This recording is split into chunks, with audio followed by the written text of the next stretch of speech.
Just when you thought the small crossover market was as crowded as it ever could be, along to the party comes the Mitsubishi.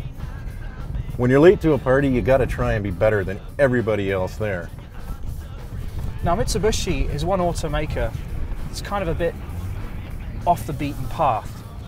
They built some incredibly fun and interesting cars that have been embraced by enthusiasts and small groups, but generally have kind of been outside the mainstream. And I think even in the crossover segment, which is perhaps one of the most mainstream segments in the automotive marketplace, the same is perhaps true of this RVR here. Never heard of it? Well, you're not alone.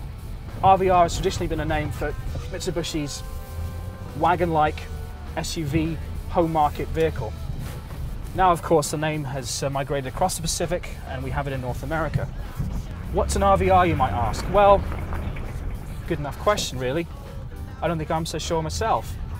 But what it does represent is Mitsubishi's entry into the compact crossover segment.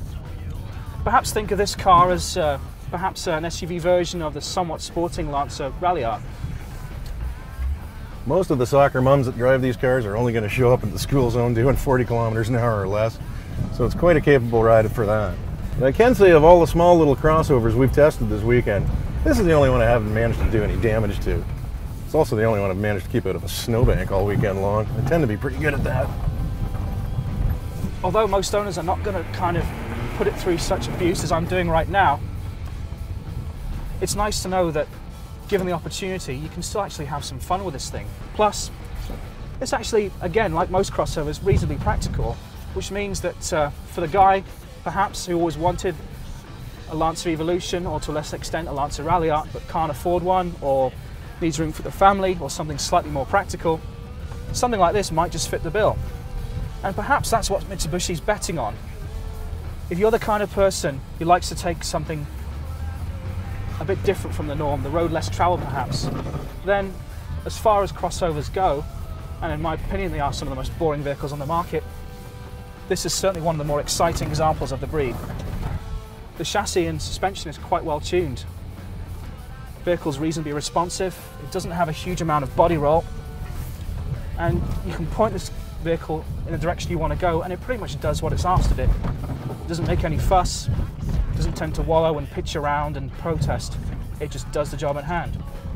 The RVR also has Mitsubishi's all-wheel control system, which is one of the better systems on the market. It basically sends grip from the front tyres to the rear ones, should they need the extra traction. And certainly on this slippery winter course we've got here, it's doing quite an admirable job.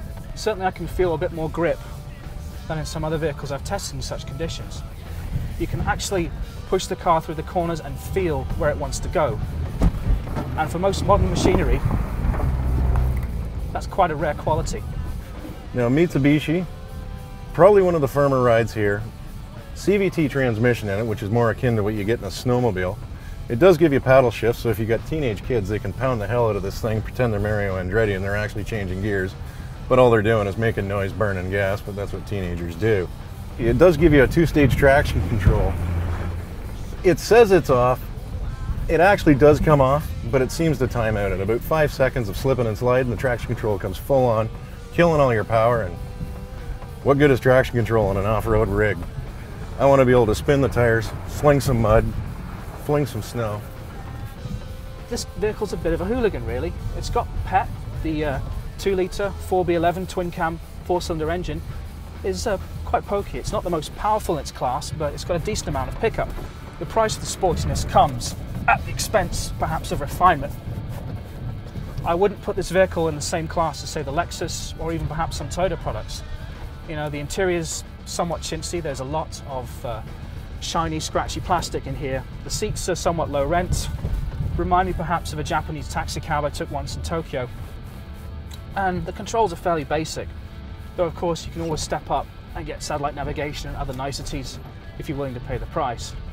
And when it comes to price, that's probably the Mitsubishi's calling card.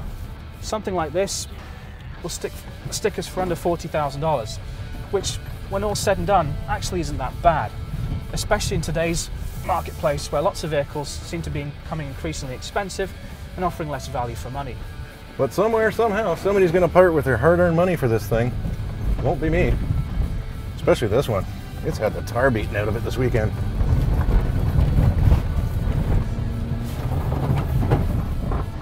But having said that, this vehicle is reasonably priced. And as the old saying goes, you tend to get what you pay for.